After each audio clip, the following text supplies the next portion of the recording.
As you may have heard, Toastmasters International is thrilled to be working with Rotary International and its vast network of clubs and members. Both of our organizations value developing strong communication and leadership skills. These are skills that can have a real impact on a person, both personally and professionally. And yet, as similar as we are, we also take pride in our unique strengths.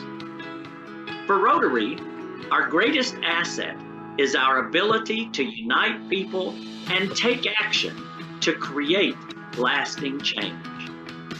Aligning with Toastmasters, I am excited for the new opportunities our members will have to make connections locally and learn new skills. Our alliance starts at the grassroots level. We encourage Toastmasters to locally engage with Rotary members and seek out mutually beneficial ways to work together. As part of the alliance, Toastmasters is designing a leadership development program for Rotary and Rotaract members. There will be 8 courses that include speech assignments and peer evaluation. At Rotary, our vision statement says that we strive to make lasting change, not only in communities around the world, but also within ourselves. Working with Toastmasters is an exciting opportunity to reflect inward and find new ways to grow. Both of our organizations have a track record of transforming lives, though in very different ways. Rotary is dedicated to serving the world through service. Toastmasters is dedicated to serving the world by building a person's communication and leadership competencies. When we put our 2 organizations together, we can make an even bigger impact on the world.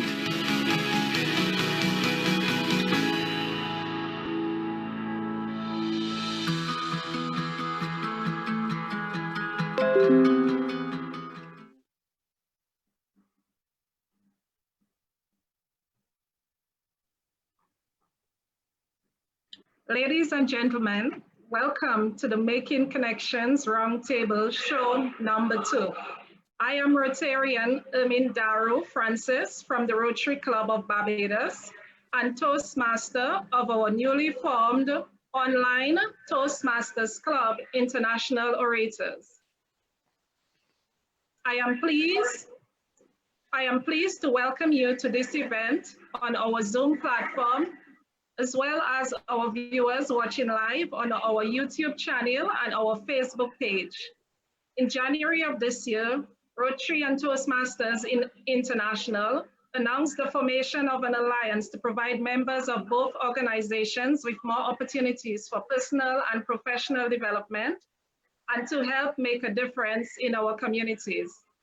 Our leaders from both organizations have challenged us, starting at grassroots level, to find creative ways to engage with one another to fulfill that purpose. That said, the Making Connections RoundTable Show was created, a brainchild of our host, distinguished Toastmaster, Dr. Violet Coffey from the Rotary Club of Luton, Someries, and our Toastmasters International Club, International Orators. Our show today will focus on youth leaders from around the world and their response to COVID-19. I will now hand over to our Rotarian past Assistant Governor, John Hammond, who is the chair of the District 1260 Youth Committee, to provide his opening remarks. Thank you for participating. Hello, everybody. Can everybody hear me? Yes, we can. Brilliant. Okay. Well, thank you for the welcome. I'm going to share a few slides about the work we do with youth. This is how we engage with our local community.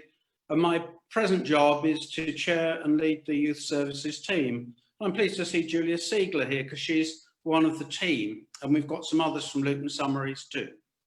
So firstly, we publish what we do. we've got 59 clubs in our district, and we publish each year the Youth Services booklet that lets everybody know what we're doing and which Rotarian is in charge. That's readily obtainable. Luton Someries Club has probably 5 copies of that. We also publish, we make available the Rotary Guide from Rotary Great Britain and Ireland. So what do? There are 3 planks really to youth services: competitions, programs, and exchanges. And this shows some of the competitions that we do, most of them in fact. And there's a competition every year, most of them around a theme, and it engages young people from the ages of about 7 or 8 up to about 17 or 18. We haven't got time to go through them all, so just let me show you one of the new ones, fairly new, and it's a member of Luton Someries Club who's going to spearhead this, Mohammed Al-Ramahi. And that is to encourage young people in the very important field of the environment. We also have something called the Young Citizen Awards, and we encourage Rotary clubs to look out for those young people who are doing something way above what would normally be expected of them, perhaps looking after an elderly relative who's ill or helping some other member of the community. And this is a role that if they're nominated by a club, they can actually go all the way up to the national level of young citizen, usually at our Rotary conference, and they are interviewed by television. And so it's really good to recognise those young people. We also do things like technology tournaments in schools. These are for, again, the 7 to 17 age group. And here's a Rotarian at a school. Sorry, that's flipped over and I can't get back. I have got back. Where we set the young people a problem. It's very competitive and they have to solve it. So that's, in a nutshell, competitions. But what about programs? We're looking at Rotarians of the future. So we can set up clubs called Rota Kids for the 7 to 12s, Interact for the 12s to 18s, and then Rotaract, which is really not a youth thing anymore, because at 18 in Britain, you're an adult. So 18 to 30, it's really like a young Rotary club with less of the expense. And at the moment, we've only got one of those, and Luton Someries is intimately associated with it. So here's a picture of a young Interact club in St Albans in our district. 12 to 15-year-olds, look at the number they've got there, and they've raised an enormous amount of money for worthy charities. And that was their annual general meeting, so they're not actually doing anything, they're active. And then at the other end, we've got a sixth form Interact club, and these are young people just before they're going to university, their last 2 years at school. And they engage in us with projects. They're helping Father Christmas with the Rotary sleigh. They've got stalls for raising money. They're doing shoe boxes to send Christmas gifts to sort of needy children in Europe. And they have an international action. That's what Interact means, international action, where they raise money and they lend it out to countries where it is needed to help people get started in life, in their career, set up their businesses. And it's repaid, and then they can lend it out again. So it's a wonderful project for young people, and it's also helping people who need that help. We're hoping to go into something called the Leadership and Management Programme with Rotary. I can't say more about that because it's very new to our district, but I know that past District Governor Mary is passionate about that, and it looks very worthwhile. And then Rotaract. Well, I thought we might have actually had Andy Calvert of Luton Someries here, because he knows more about Rotaract than I do, because at the Tocco Youth Centre in Luton... He is here, he actually is in the room. John. He is, oh great, that's brilliant. Hello, Andy. Hello. But they're young adults and they can run Rotaract like a Rotary club, and we really want more Rotaract clubs in our district. So we're really onto the programmes part now. And another valuable thing we do is called RYLA, or Rotary Youth Leadership Award. And this is where a group of young people will go away for a long weekend or a week, and you can see some of the things they're doing. They're very challenging tasks, which are set for them by skilled trainers. And at the end, after 3 days or a week, these young people have been transformed to give them confidence in things that they thought they couldn't do. And finally, exchanges. We do have Rotary Youth Exchange, and I'm the Youth Exchange Officer as well. You know, jobs seem to find me. It's dreadful. But it's an opportunity for a young person to see the world, see a different way of life, learn another language, make international friends. And I think in this forum, it's really relevant to mention that. And they act as ambassadors for Rotary in their own country. And just a couple of examples. Once every 2 years, we run a youth camp. And we had 18 youngsters a year ago who came to our youth camp, and you can see some of the things they did. And then we have young people who can go abroad to youth camps around the world, particularly in Europe, quite a lot in Europe. And finally, something else we do is called short-term exchange program. And this is one slide, my last slide, showing a young man, the tall young man. He's from Baldock, and I saw him yesterday. He went to Japan under the care of Rotary for 3 weeks, and the young Japanese man came back to England for 3 weeks, again under the care of Rotary. And I saw our English young man yesterday when I gave him a certificate, and he told me it was exactly a year, and he had been talking to his Japanese friend on the phone, which I thought was absolutely wonderful. So that in a nutshell, and I'm sure I've gone past my 3 minutes. Someone else needs time to speak. That's what we're doing with youth in District 1260. Thanks for listening. Thank you, Past AG John. I will now hand over to Distinguished Toastmaster Brendan. Brendan, are you there?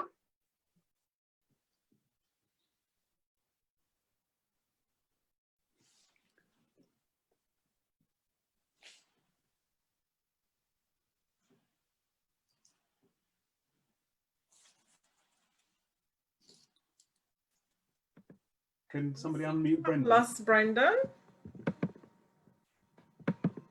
Brendan, can you unmute yourself, please? Yes, he is there. Yes, yeah, I am indeed. Okay, we can hear you now. Go ahead, please. Oh, great. Thank you very much. My interest in Toastmasters has mainly been in the youth leadership programs. And this is not allowing me to share it now. It has now, finally. Sorry, my apologies. I had it keyed up for it and ready to go. The youth leadership program is part of our community programs. It's been going a very, very long time, and it's run pretty much throughout the world. It's a club-based program, and it's available for youths and teens from up to the early 25s, perhaps, or thereabouts, and second and third level colleges and community groups. My interest has been mainly in the second level education, and I've done a lot of work with schools here for the program. It's done as a workshop style program, and there are usually 8 1 to 2 hour sessions in the program, and it's based on the Toastmasters CC and CL, the old programs. So it's very simple. Anyone who's done any of the basic Toastmasters courses is well able to deliver this program. It's presented either by an experienced Toastmaster or under an experienced Toastmaster, normally during or after school or on weekends. And there are up to 25 participants involved in it. Its benefit to the kids is absolutely amazing.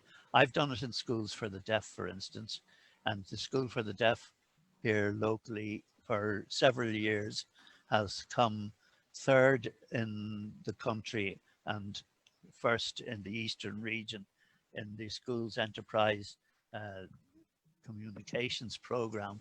And bear in mind, these are profoundly disadvantaged students. They just apply themselves to it. The things that are covered in the program are the introduction to chairmanship, introduction to public speaking, impromptu speaking, which also teaches them interview skills, organizing your speech, listening skills are covered in it, gestures in speaking, how to body language and such like, your voice and your vocabulary, And the last one is normally a show of skills. It's a showcase celebration. Now, that's the typical side, but in the atypical side, for example, are things like the schools for the deaf.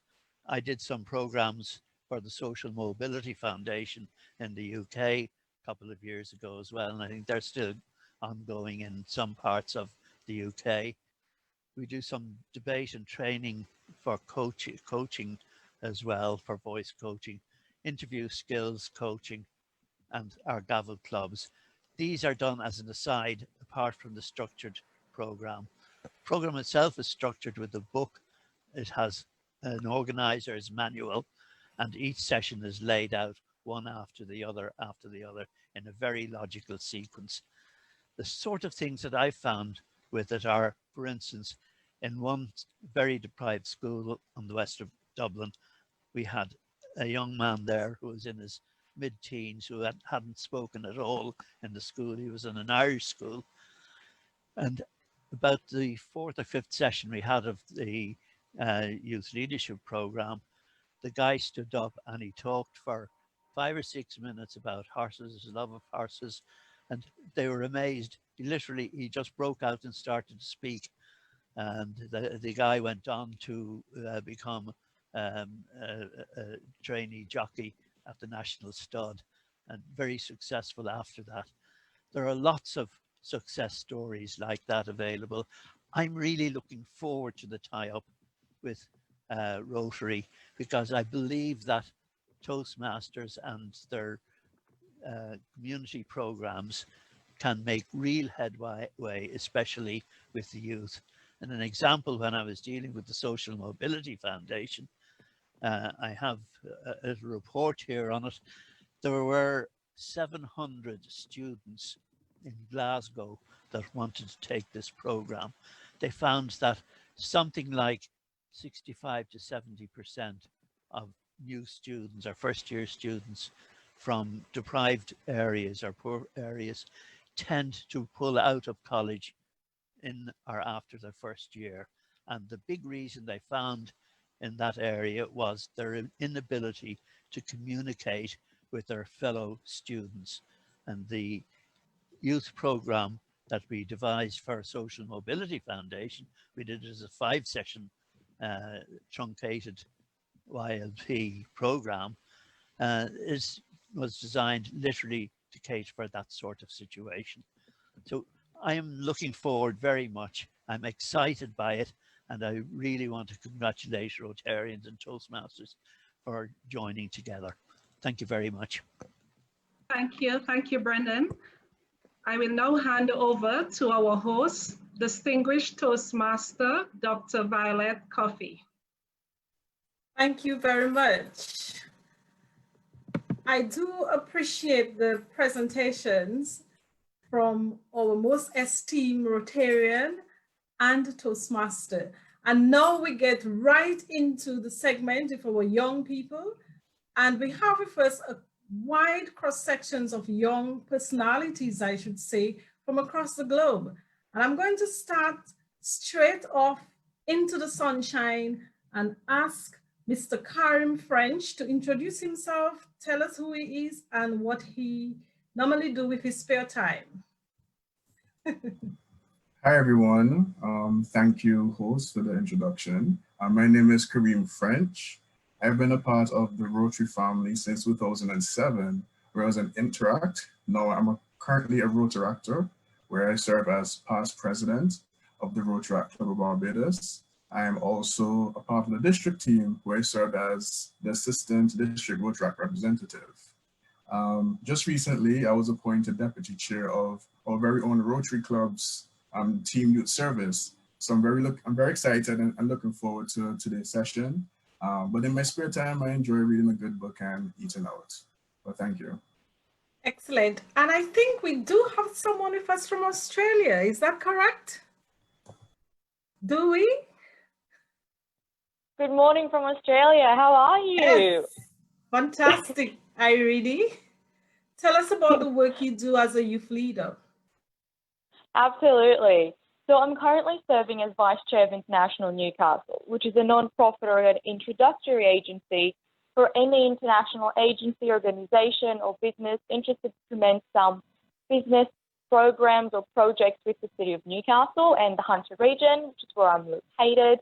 I'm also representative for the City of Newcastle for the Alliance of Newcastle of the World. We're very proud about our involvement on the global stage. I'm also a university student at the University of Newcastle, completing a double degree in Law and Development Studies. And in the meantime, I enjoy volunteering in my local community through a variety of means, whether it's modelling, whether it's the Newcastle Museum reading stories to children, or being a volunteer for the Service Emergency Services in Australia. Thank you very much. Also with us today is a very distinguished young lady who's quite concerned about the environment, I believe. So I'm going to let her introduce herself and tell us all the fantastic work that she's doing for us here in the UK. Hi everybody, thank you so much for having me join in the roundtable event today. So my name is Emily Stevenson and I'm the co-founder of Beach Guardian, which is a social enterprise based in Cornwall which aims to engage, educate and empower against plastic pollution. I'm also currently a master's student studying conservation science and policy, and as part of that my research is investigating the issue of microplastics and the bacterial colonisation of this anthropogenic substrate. Thank you. And our last panelist, I believe, hails from a place which is very dear to my heart, the place where I work, and he is excellent. He is the representative today from the University of Bedfordshire. Thank you, Violet, for having me today. Thank you, all of you. I'm a PhD candidate at the University of Bedfordshire. My research interest is about everything that has to do with analytics and intelligence in the business context.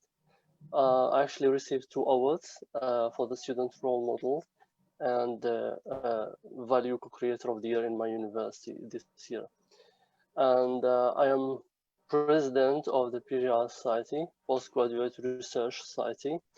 And president and founder of the same society that aims at helping all research students across the university. Our main activity is research events that help students, research students, whether PhD, Master of Research, MPhil, in getting familiar with the research context and research presentations, and getting more constructive feedbacks about the research work. Okay. Our main, yeah.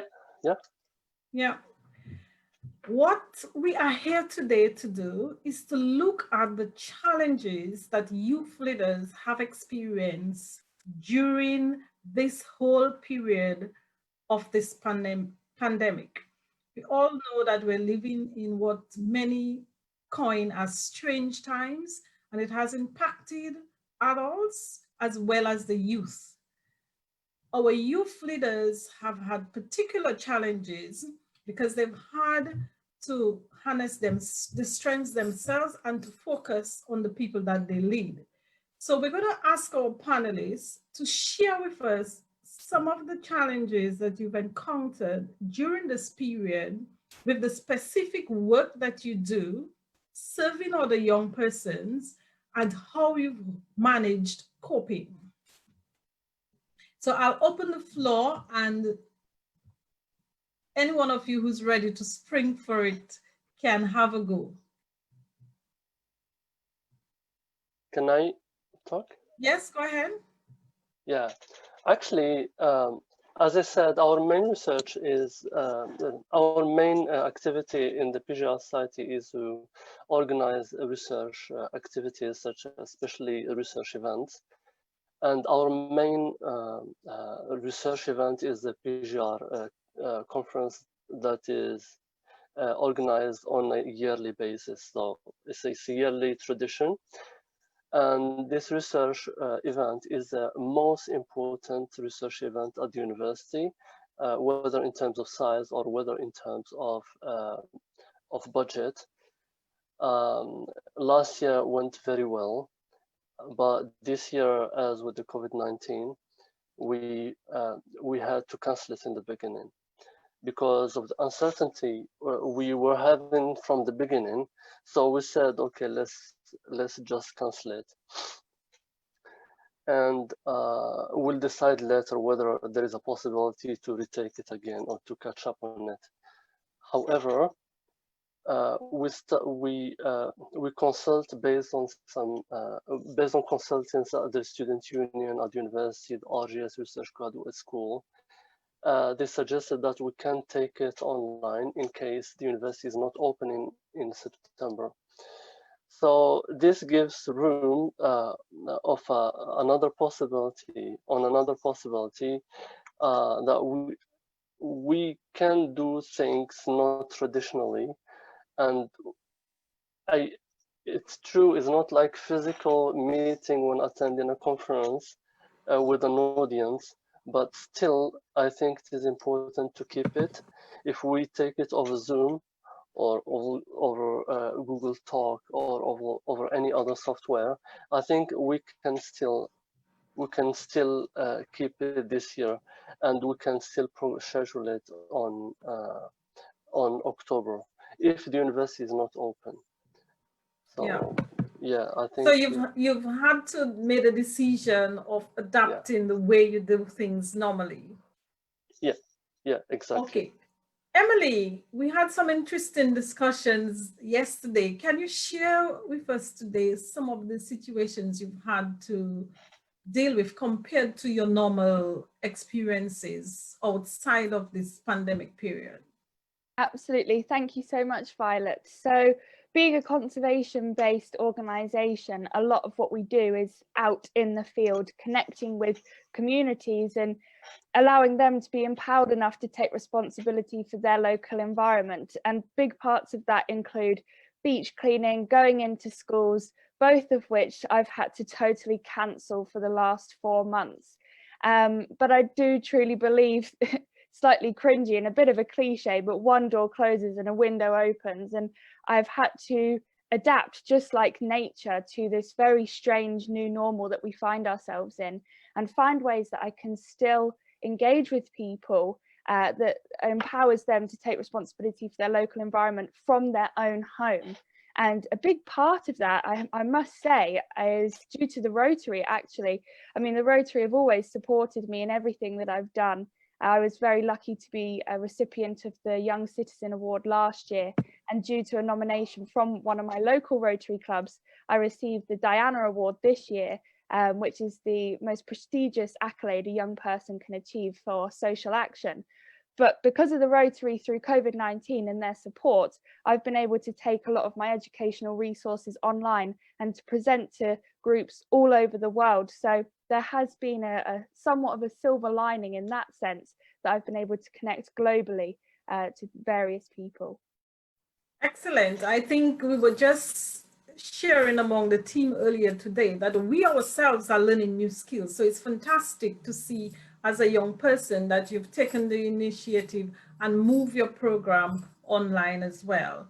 Irene, let's hear all the way from Australia how things have been for you this past few months. Oh, thank you very much. In fact, the biggest challenge that I faced was that of the mind. For some reason, and the way I perceived this coronavirus was that everything came to a stop. It was a very discouraging thought that I had, and I had no glimpse of hope for what will happen in the future. And it took me a while to realize, by not being able to go to uni or arrange meetings or just go out and have a bit of a breathe, that from the moment that people in academia referred to Aristotle, the ancient Greek philosopher and teacher of Alexander the Great, as being the first computer, the first human computer, due to his ability and skeptics, and that all being attributed to his brain, I thought, well, the world might have stopped, but we as human beings have not stopped functioning. We haven't stopped the ability to think. And I brought that into a lot of meetings that we had through the power of Zoom, I should say. And not only did we become a bit more familiar with the use of Zoom, but we came to realize that we need to utilize this time to benefit ourselves, to benefit the Alliance, to benefit anyone who is in contact with us by contacting them more often. People were far more now on their phones and far more on their emails and getting into contact with us far easier and quicker to get those details down for the projects that we're trying to implement in education, in tourism, in culture, in business. So at the end of the day, it was like a blessing in disguise for us to be able to organize ourselves because we had all that free time. Yes, it was challenging not be able to meet face to face and have those cups of coffees and be able to have that human connection. Yeah. But being able to overpass it and use technology in the best possible way has been absolutely fantastic for our group and for those being overseas. It's been far easier now for us to arrange in time. And in fact, I'm speaking to you right now at 5 o'clock in the morning in Australia. So it's been absolutely fantastic to be able to be inspired by so many other people on a global level. Fantastic. We really do appreciate the fact that you actually stayed up at this, what people normally describe as ungodly hour to be with us. So we do appreciate that very much. And Kareem, let's hear from the Caribbean. Thank you. So similar to the other panelists, I too and the Rotaract Club of Barbados had to adapt. And a big thing for Rotaract is like 3 things. So it's community service, professional development, and of course, fellowship. And we're able to continue our community service by partnering with our Rotary Club to provide food hampers for those persons in the communities that don't have food because of the whole COVID-19 thing. We're able to continue the professional development by having a session. We had a session called Pass the Mic, Millennial Money Moves, where we try to find something for persons who don't want to hear about COVID all the time. They want to hear about, building a home. Topical topics that young people in the Caribbean want to hear about. Yeah. And finally, for fellowship, we were able to be innovative, had online movie nights, online games night, and it was so much fun. The mere fact that we're not physically seeing each other, but we're able to connect that way. So we were able to adapt, and I would have to say we're more busy now in lockdown than we were. No. I know many of us have had the similar experience of finding that we're doing so much more things, so many more things than we did before. We call it Zoom learning fatigue. new things as well. Zoom fatigue. Yes. We're learning new things as well. I heard from the grapevine, Kareem, that you got something in the post this week. Can you tell us about it? So for the 2019 to 2020 Rotary year, our club, we're awarded with the Rotary International Most Outstanding Project, that's in the USA, Canada, and the Caribbean, for our Feed the Homeless project, Breaking Bread, and our club is so excited about it. Fantastic, so we're able to feed homeless persons, about 100 on a weekly basis, and provide nutritional meals for them and just provide some sort of counseling. And that was nice. So that's one of the beautiful things in the Rotary ethos. Service above self and putting others before ourselves in things that we do, in the humanitarian work that we do. And we have Emily as the beach guardian. We have Irene working with a lot of people across the world. Irene, tell us a little bit more about some of the persons that I know you've invited to be here with us and the work that you all do together. Indeed, some of my fellow delegates that I've met through the Alliance of Newcastle of the World should be here with us today. Two that I've spoke to prior coming here on board would be from the UK and Slovakia, which is absolutely fascinating. And we are indeed connected through the Alliance purely through the name of our cities, which is Newcastle, whether it is in our native language or not. Currently, there are 110 Newcastles on a global scale. Many of them are members of the Alliance, and we are connected through a variety of projects in education, business, tourism, and culture. And one more is joining me from the Philippines, if I remember correctly, who was a student at the University of Newcastle, and she was an international student. And we simply connected on a variety of levels due to her amazing volunteer work as well. And I really hope you see the value of all the participants that I've encouraged to come on board today. Can we have the people from the Newcastle movement just do a little hand wave so we can identify you in the crowd if you're here with us? All the young people who Irene invited from her Newcastle movement, if you would just do a little hand wave so we can acknowledge your presence in the room. Because I know that she did invite a few of you with us. And I think it's about time now when I would maybe just take this opportunity to ask you, Richard from Slovakia, tell us about some of the projects you may have done. And how has the lockdown impacted you? Hello, thank you firstly, thank you for inviting me into this meeting. My name is Richard Prudke and I was born and I currently live in Slovakia. I am 18 years old and I'm part of a local youth parliament and I'm involved in projects in my school, Gymnasium Nové Zámky. I'm also editor-in-chief in local news and I work for the regional television NCTV. Main challenge I faced due to COVID-19 was inability to organize meetings and do traditional TV reportages, as Slovakia was in major lockdown, mainly in April. But I was able to continue my work for the TV with online calls, as I did video call people instead of meeting them and use video footage from call in my local news reportages. Youth Parliament unfortunately couldn't be held through online, so we had a pause, but we communicated through emails and that way we continued the projects with the city and city government. I think people could support their project by using internet instead of actual meetings, and as I also run my own news portal, and I saw that in this time people a lot more focused on the online news instead of the traditional media, which is printed because of COVID-19. So I think this time is good for improving your project's IT side. Yeah. And we have with us also, I'm seeing Canada.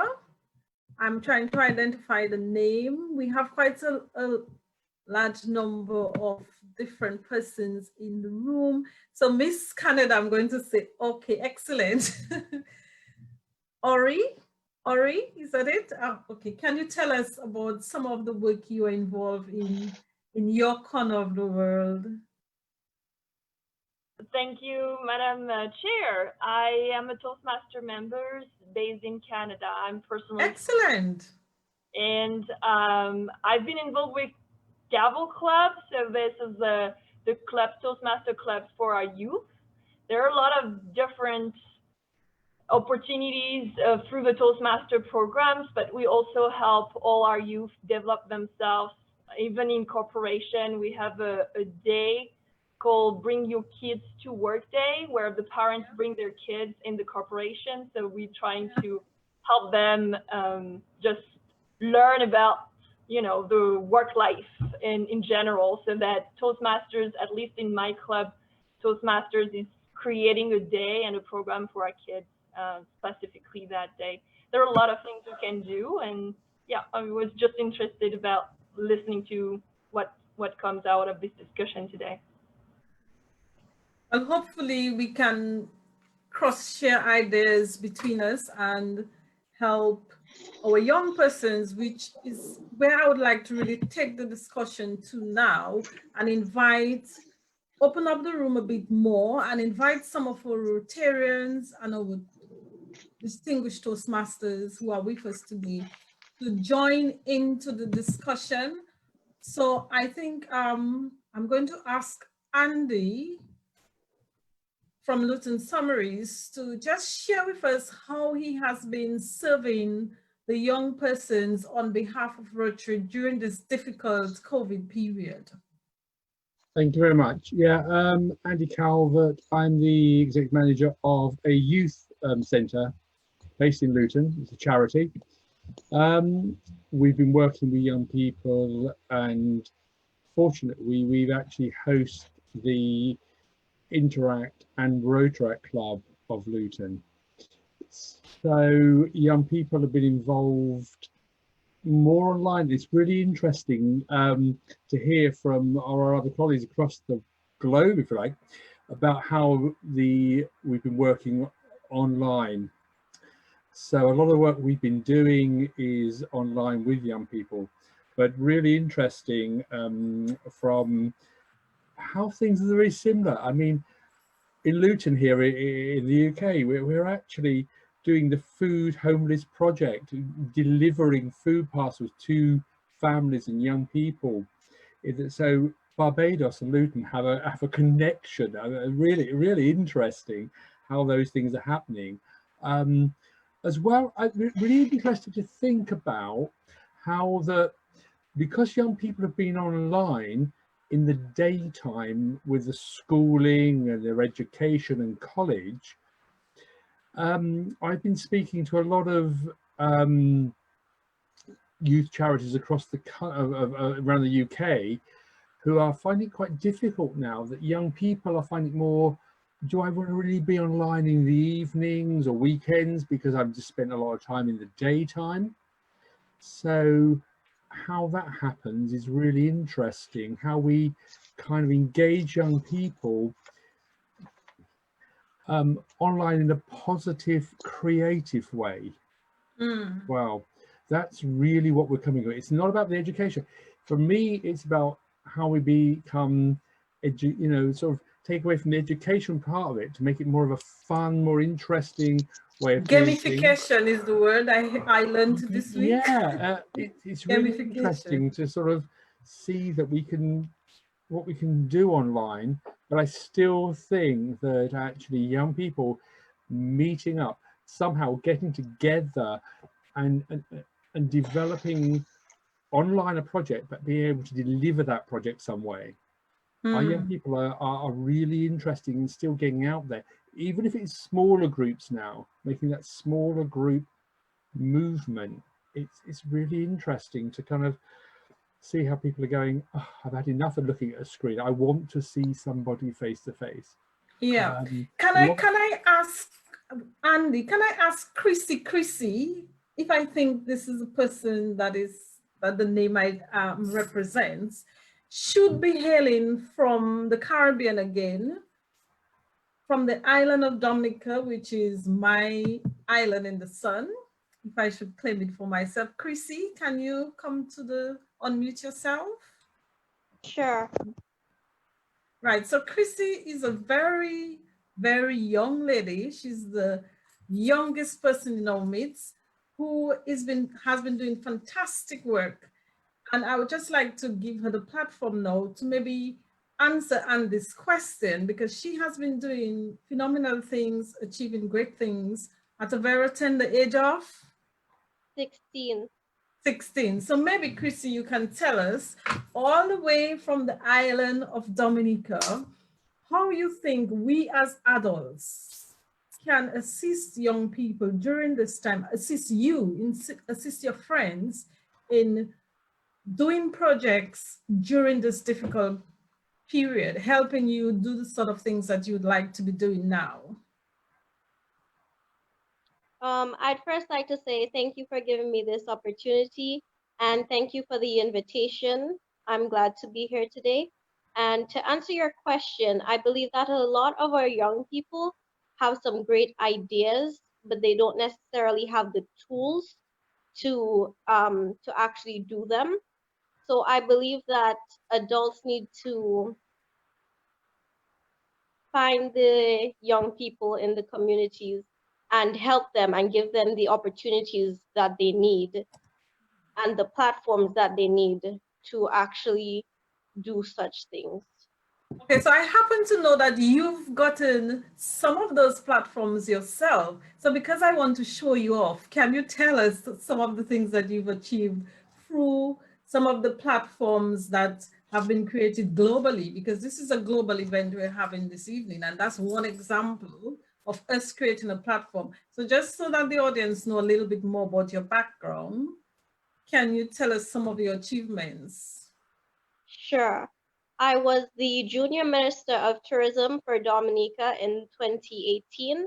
I represented Dominica at the Regional Youth Tourism Congress in Bahamas that year. In addition to that, I also got the opportunity to do a beach cleanup. I got my school involved, and I was also invited to the Tourism Master Plan workshop where the Tourism Master Plan for my country was reviewed and my voice was heard, and I got to participate in that. Excellent. So at the tender age of 16, with the right platform, young people can do great things. And am I correct in saying that you belong to the indigenous community? That's correct. I'm Kalinago. Excellent, excellent. So I was really happy to find you and to have you here with us today, because one of the things that we also need to recognize is that the indigenous communities are particularly challenged at a time like that. So having you here is really an honor.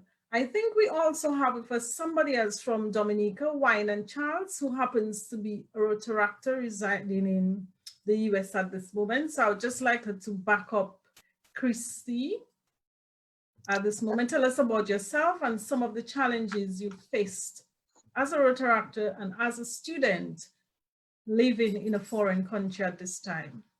Okay. First, I want to say thank you so much for having me. I'm currently in Chicago. I am the current vice president of the Rotaract Club of Chicago. Before that, I was the PR director and the secretary of the club. So since March, we have had to have all our events virtual because of just a large number of COVID cases in the US and in Chicago. So it has been kind of a struggle to still do the work that we want to do in a way, in the reach that we want to do. Like every year we have an international service project where we choose a local organization in an international country, and we had to postpone our event this year due to COVID. So just finding different ways to keep members engaged. And it is also a challenge, you know, we're a young club where people who are still in university, just starting out in their careers, and really trying to get our voices heard. But luckily, we are fortunate that we have such a close working connection with our Rotary Club, the Rotary Club of Chicago, Rotary One, which is the first service club. So because of that, we've had tremendous support on their end, to the point where right now we're planning a service event with them and a social event with them for the month of August. So having that support is definitely helpful, because we were at a point where we were like, okay, we still can't have our service projects in person, but we still want to make an impact. And having the resources that the Rotary Club can give us will allow us to continue doing that and allow our members to still feel like they're a part of something, which is why we all joined Rotaract in the first place. So what I'm getting so far is the fact that this collaboration between the youth group and the adult group is quite significant for continuity and support. I'm seeing that yes. Our panelist, Kareem, has his hand up. So go ahead, Kareem. Yes, please. Along the same veins of support, I just wanted to recognize some Rotarians from my sponsor club who's on the call today. We have past district governor David Edwards. He's on the call as well. Yes, give us a little wave. And youth service director, the man in charge, Mr. Stanley McDonald.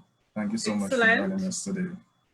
And of course, we have Ermine, who's also a Toastmaster. So Ermine, spotlight yourself too. The Caribbean is well represented.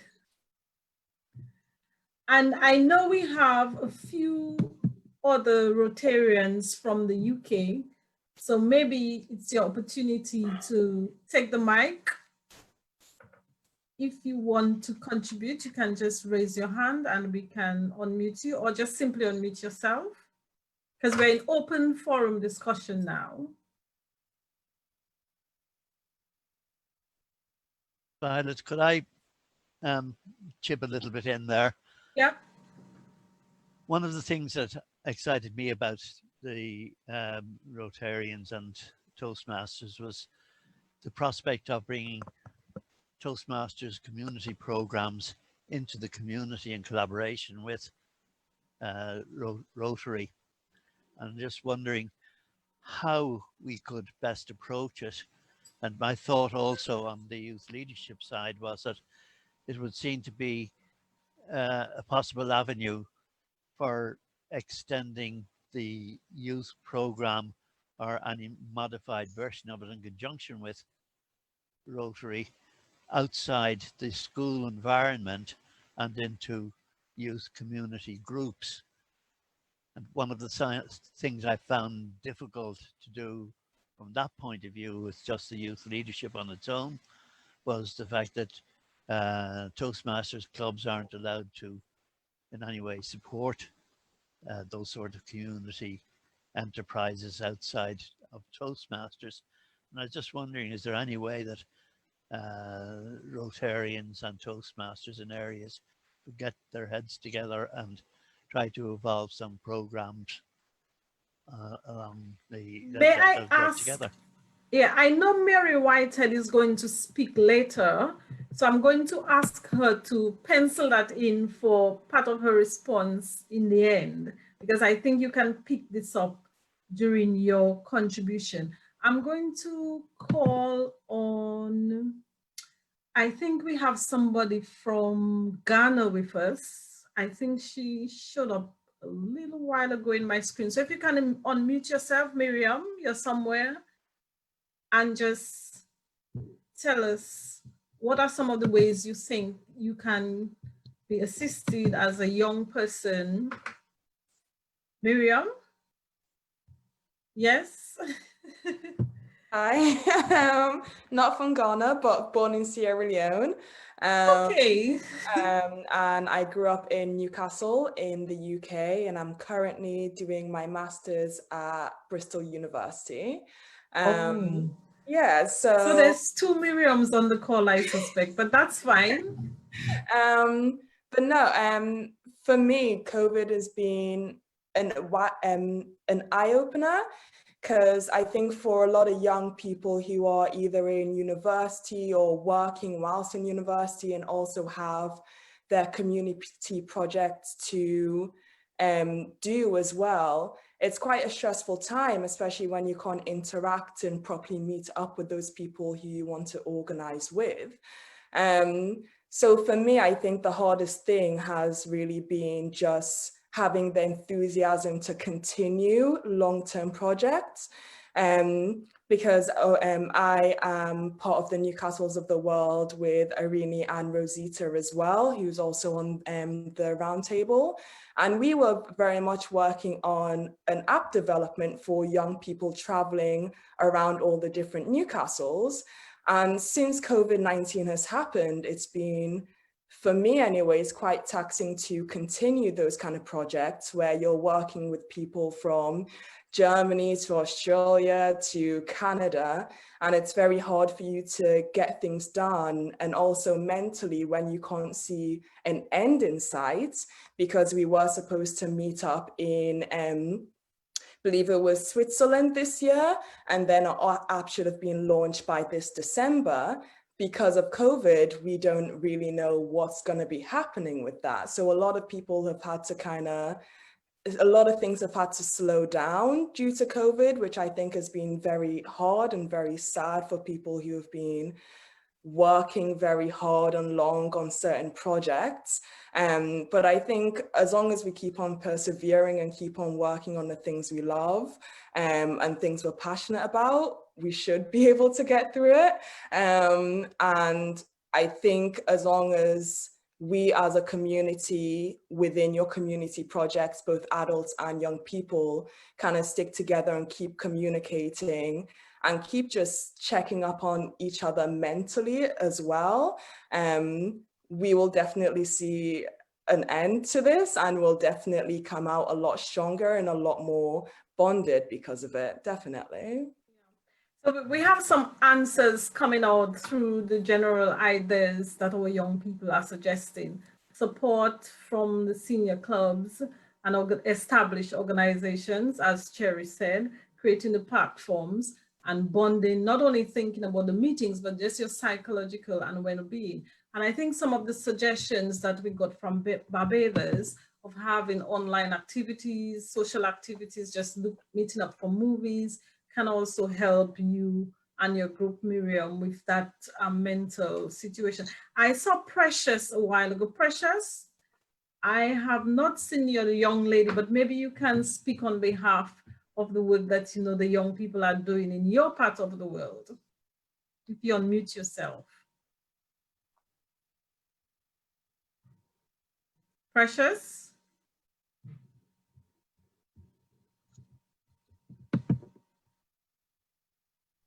Okay, she must be away from her screen. So I have seen my TM from Ghana on the line. Can you unmute yourself? Mariel?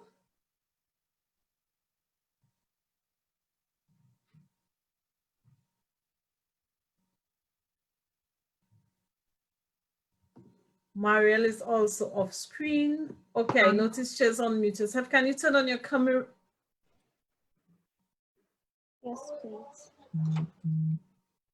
Mariel? Yes, please. Sorry, I'm now logging on, so.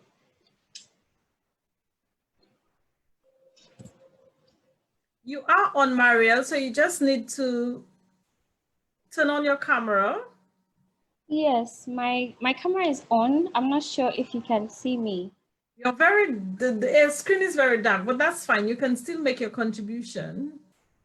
Okay, sorry, can you please repeat the question? Just your contribution in terms of the young people in your area and how you all have been coping in this period.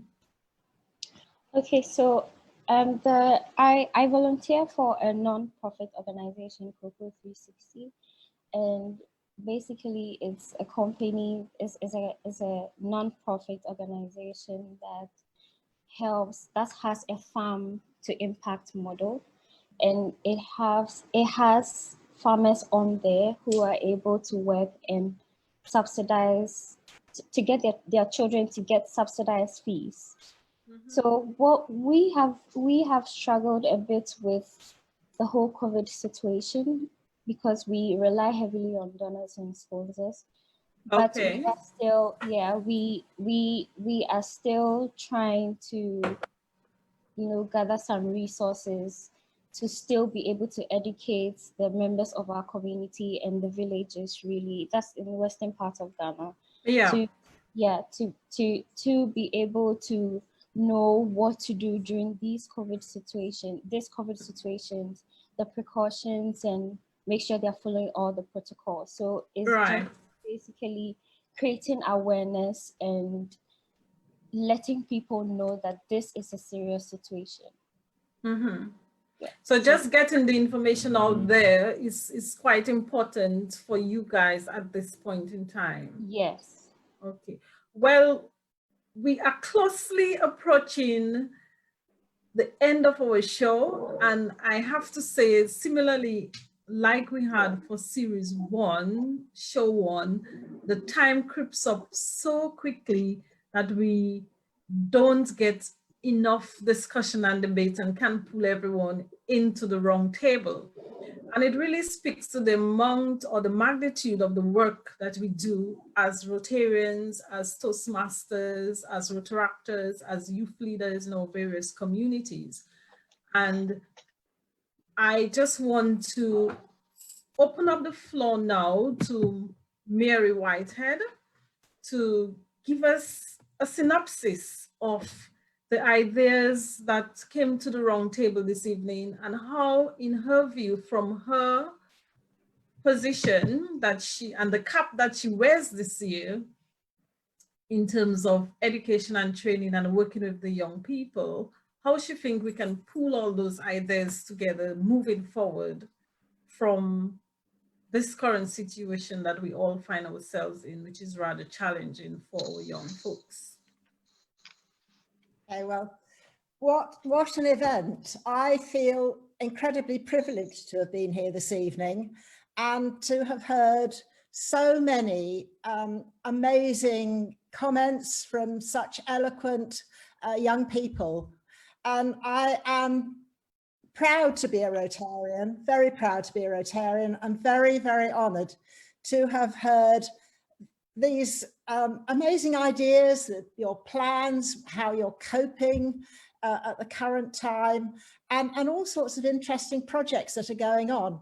And it seems to me that this opportunity, which we've been given through these talks, these get-togethers, is really cementing something pretty strong in our communities across the world. And you know, last year, our Rotary theme, our internal Rotary theme was Rotary Connects the World. Look how we've done that this evening, and look at what we've got in common.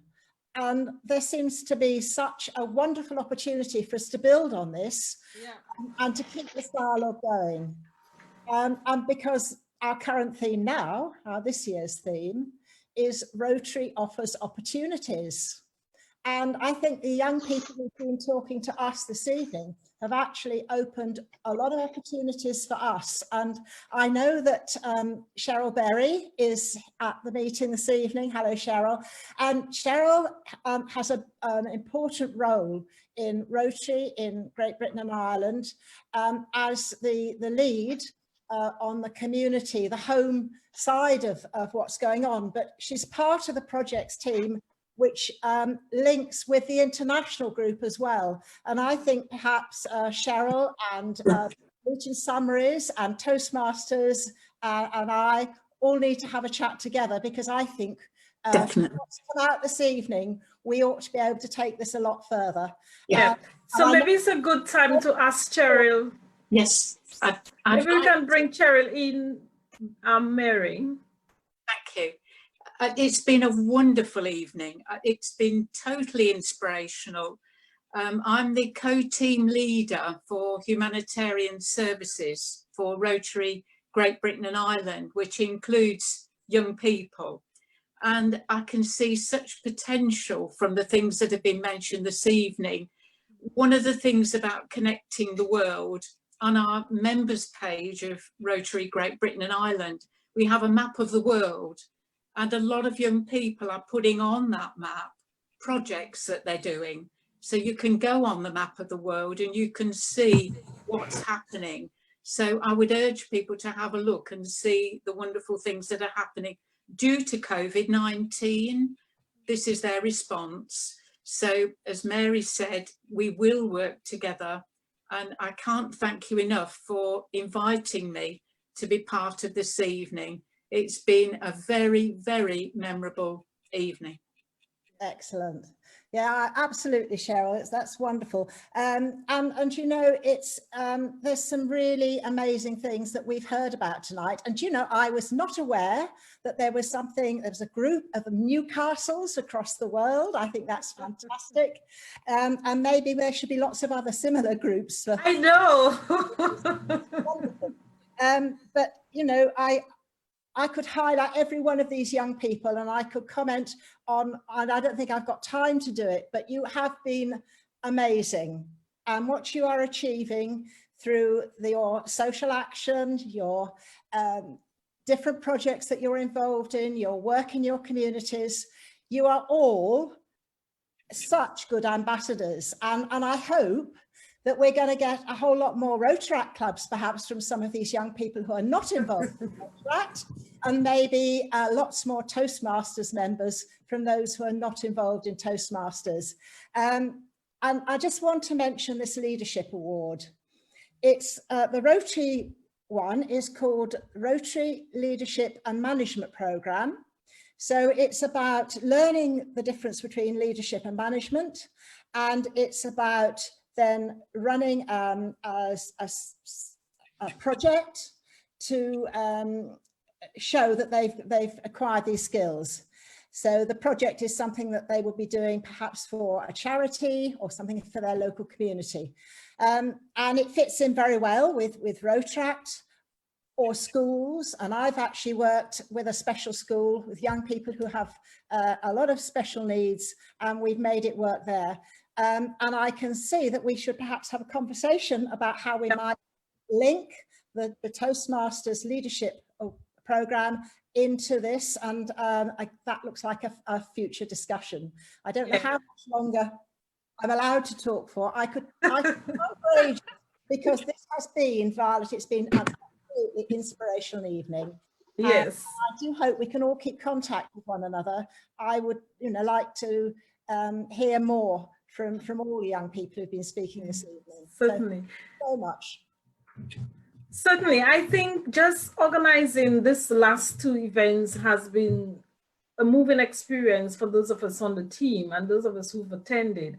And it really speaks to the blessing, I think, that we have in the values and the ethos that we have of this humanitarian service work. But because every time we do it, we ourselves get blessed in return. It's fabulous. And just being here tonight and really seeing the impact of what we've done. And as you've said, it has, I think, created a springboard that we can continue to connect and serve each other and work with each other. So as we got the inspiration from last month's event to have this event as a youth event, I think coming out of tonight, if I can summarize what I've picked up, is the fact that there's a need for further collaboration. There's a need responding to Brenham and even my own mandate now with this whole project of the series talk, of really finding a space maybe in every series for doing something for the young people, so that we can continue to give them that platform, as Cherries mentioned, and to give the support for their well-being and to collaborate with them on projects. Because maybe we have the networks, we have the platform that can enable the younger persons to reach, across the globe, as we've done today, but in more practical terms, in terms of service. So yes, there's a conversation to continue well beyond the event today.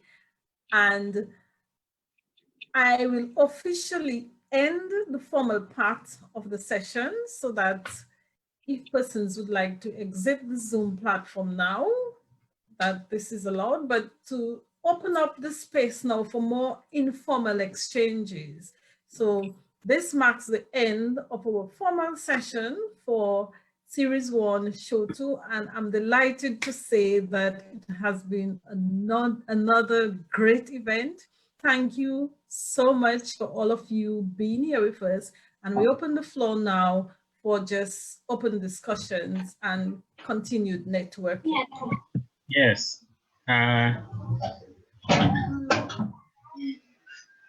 Go ahead, Anthony. Yes, I'm Anthony. I hope you are seeing. My video is not clear, but I hope I'm audible. We're seeing you and we're hearing you. Okay, thank you. So I'm Anthony. Tell us where you're from, though. Tell us where you're calling in from. Yes, I'm in Nairobi, Kenya. Yes, I'm Anthony, and I'm in Nairobi, Kenya. It has been a great honor being part of this great meeting and part of this great community. I think I'm new in the Toastmaster, but I'm very much encouraged about what some of you have shared here, the projects people are doing in the village, in our communities all over the world to help the young people. And I just look forward to getting in touch with you guys, connecting with you guys, so that we may replicate the same even here in Kenya.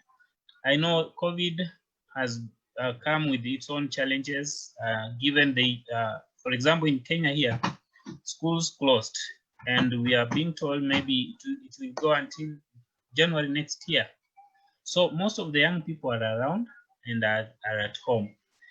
And you might find that it has also stretched parents in terms of provision to the youth, and also just keeping these guys contained in a way, because they have so much time, and it's like now it's their free time. So with the ideas I'm getting here from those who have shared here, I think I would love to connect more, not just on Zoom, but on individual levels, so that we can have something going on. We already have something going on in my neighborhood, where young people we gather young people, we talk to them, and maybe also there's also this distribution of the necessities that are required during this COVID.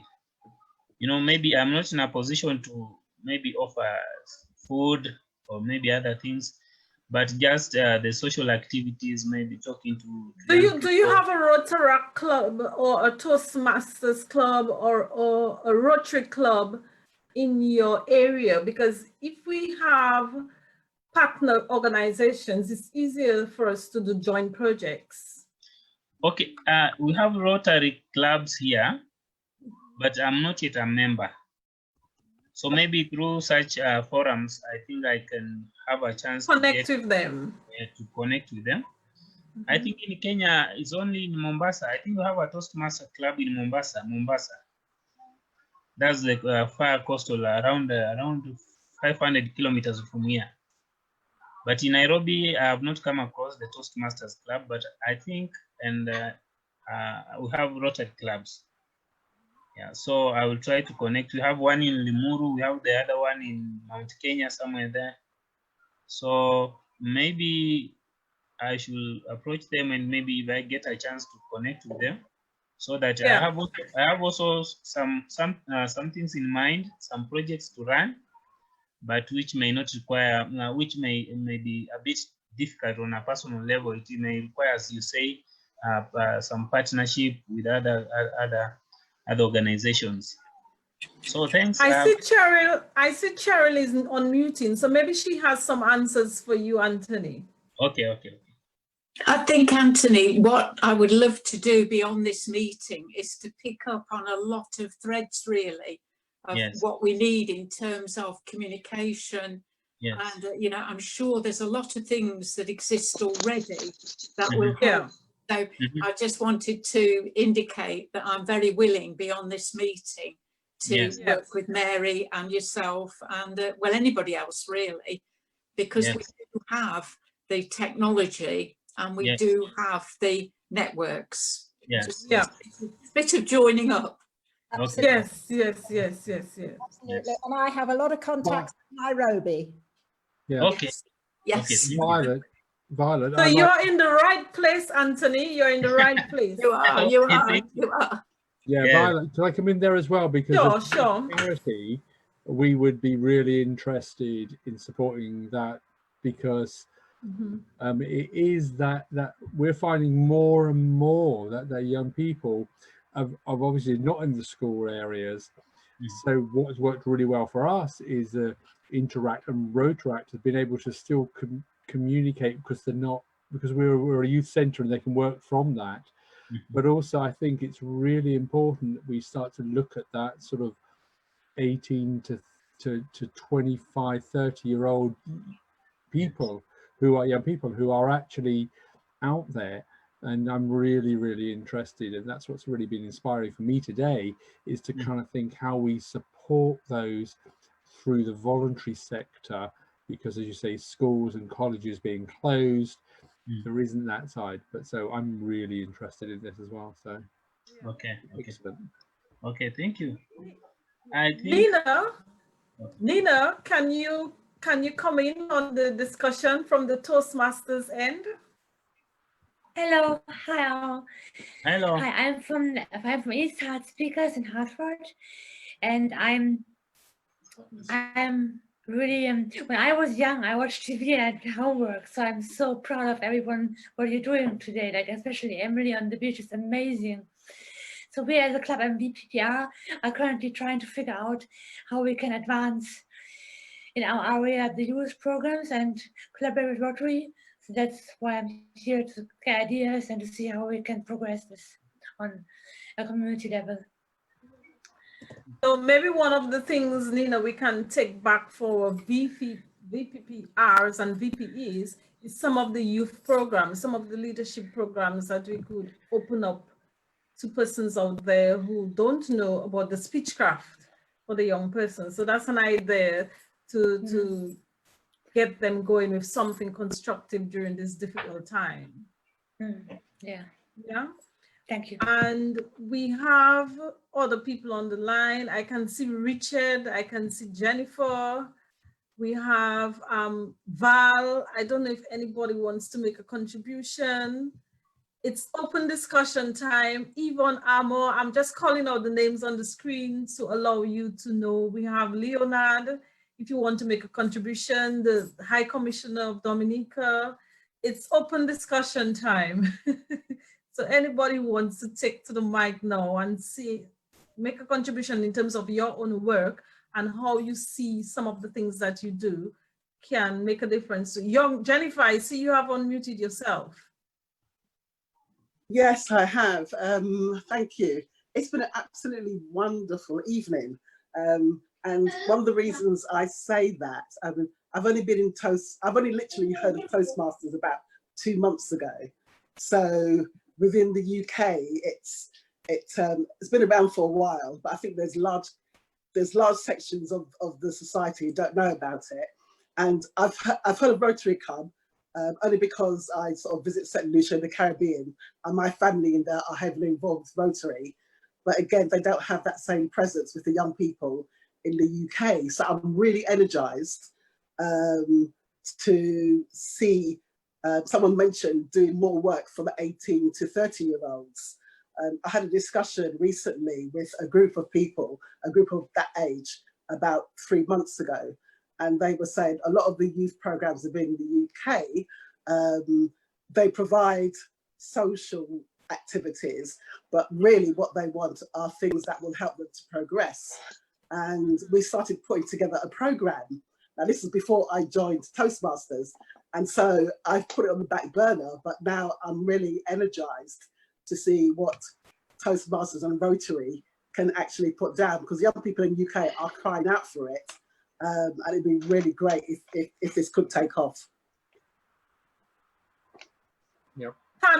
Tanya Green, I'm just calling out the names. Janet Charles, there's Yvonne Amo, Zephrine, Val from our Advanced Club, Janet and Browning, anyone? Richard, Sonita, it's open mic time. Val, yes, Val? I didn't really know what I was coming to tonight. I was just invited and then I couldn't get in. And thank you for letting me in, Violet.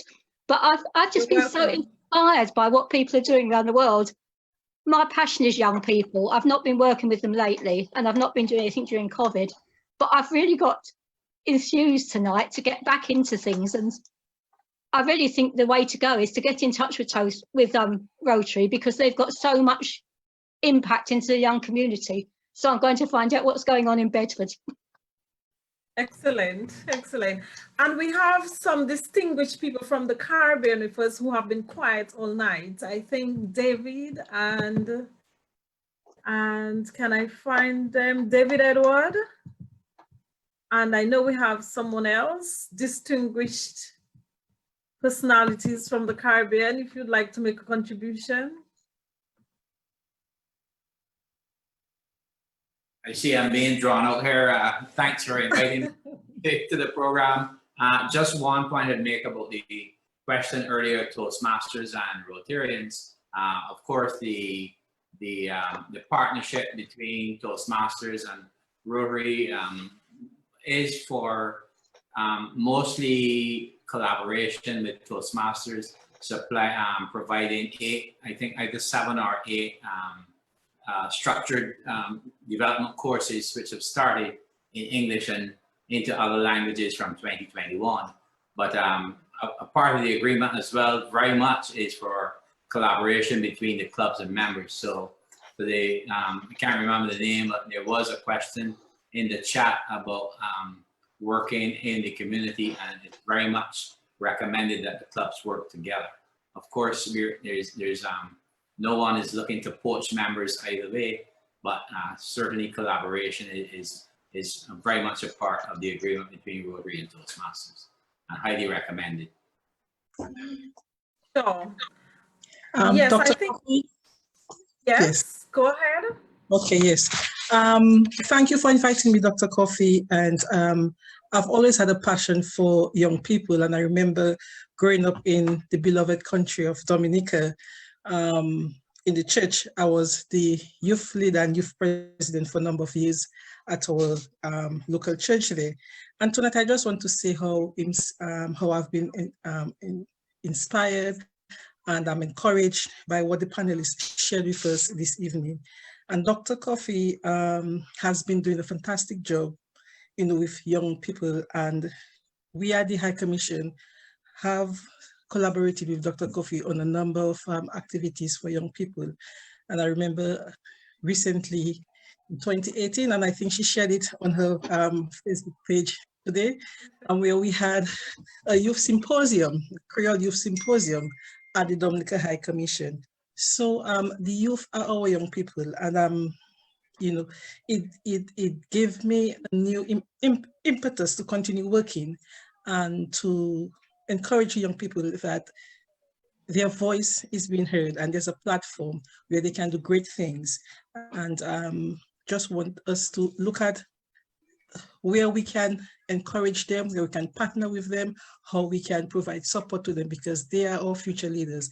They are the future generation, and they are the hope for humanity. So well done for Dr. Coffee for bringing Rotary and Toastmasters together on this international platform, and just feel encouraged. And to the young people, I just want to say that you have talent. Don't sit on the talent, and be that voice and be visible. Thank you. Oh, thank you. I'll take the thanks from the Dominica High Commissioner on behalf of Luton Someries Club and International Orators, who are the two organizations behind the RoundTable, Making Connections RoundTable Show. It's a collaboration. It's in response to the call of both international organizations to team up and to come up with creative ideas of making alliances, not only in the education and training programs that, as Rotary and David from Barbados mentioned, but in ideas like this and some of the humanitarian projects that we do on the Rotary end and on the speechcraft projects that we do on the Toastmasters end. So we're just being creative and come up with something very unique, and I'm quite pleased on behalf of both organizations that it has been so well received. And we are approaching 9 o'clock. I'm not going to end the Zoom platform, but I'm just reminding people that we're approaching 9. So if anybody else has an important point to make, please take the mic. Don't be shy. I'm going to ask Tanya to make a contribution if she may. Tanya Green. Unmute yourself, Tanya. Yes, hello. Greetings to everyone. I have to say it was an absolute pleasure to have been part of this very important forum here today. I felt so inspired by the young people who've made their contributions to this important meeting. It's just so encouraging to know that, they're playing such important roles in the process of development. They're taking their rightful places in their individual countries, in their individual organizations, and making valid contributions. And we as adults are very encouraged by that.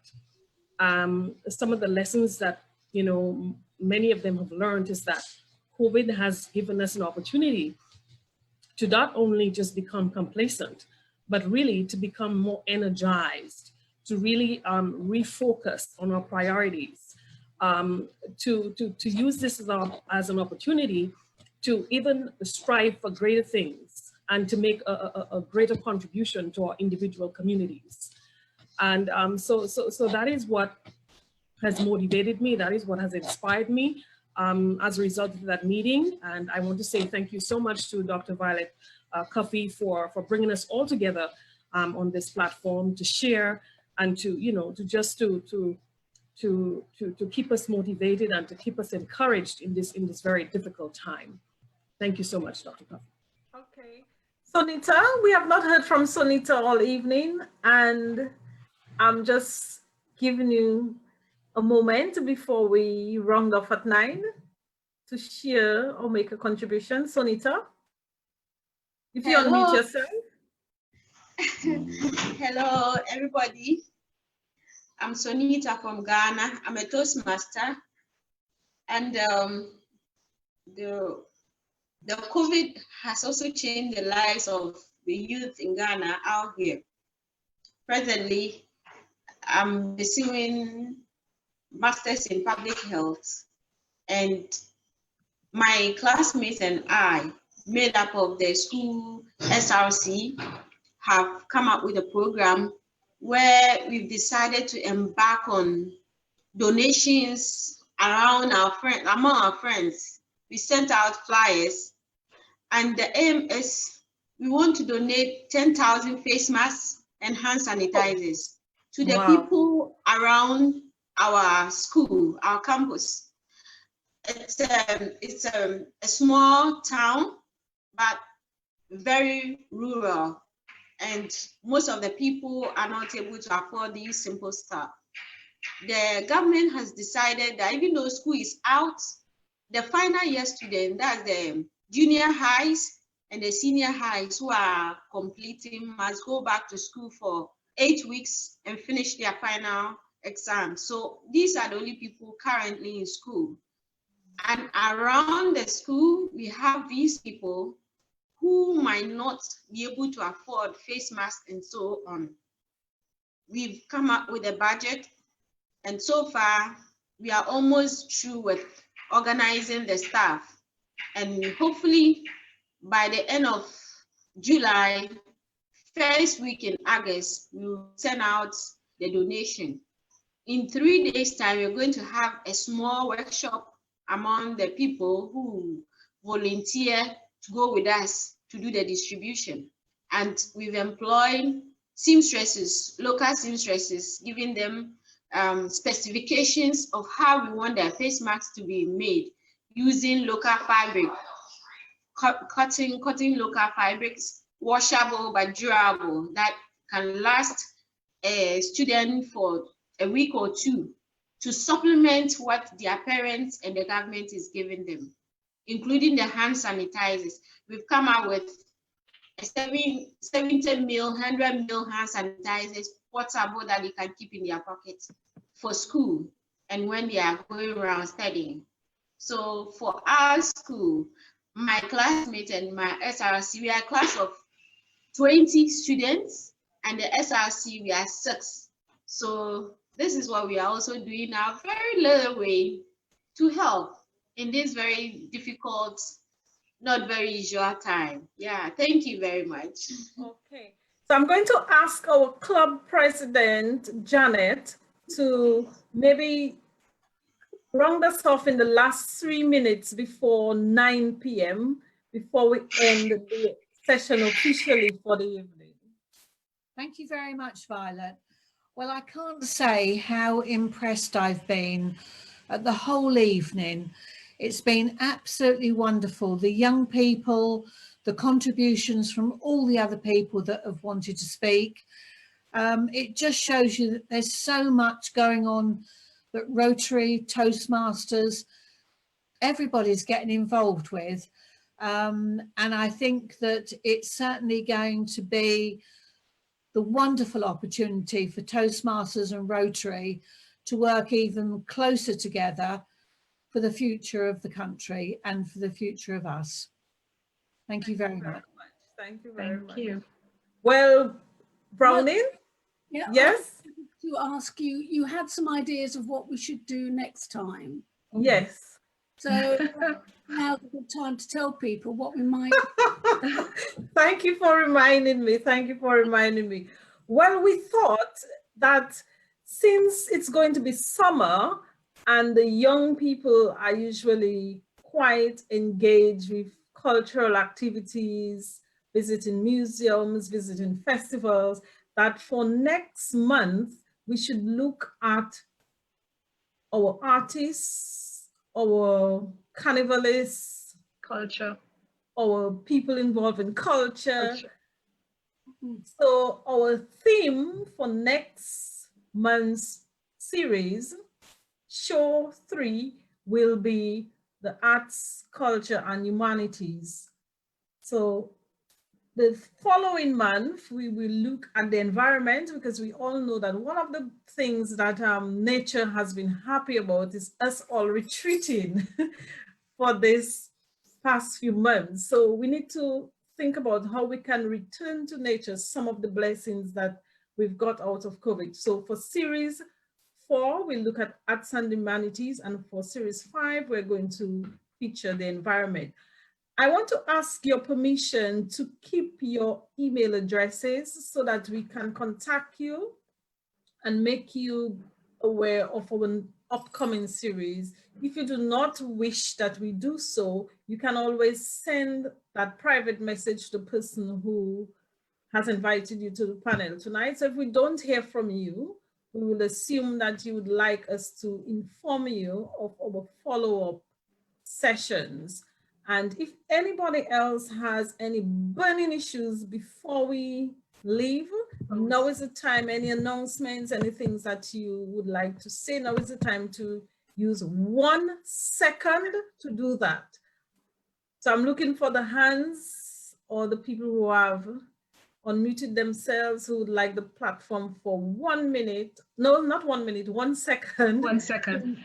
To make an announcement, because as Toastmasters, we like to end on time. Yes. Thank you, everyone. I have not seen anybody. Yes. Thank you, everyone, for participating.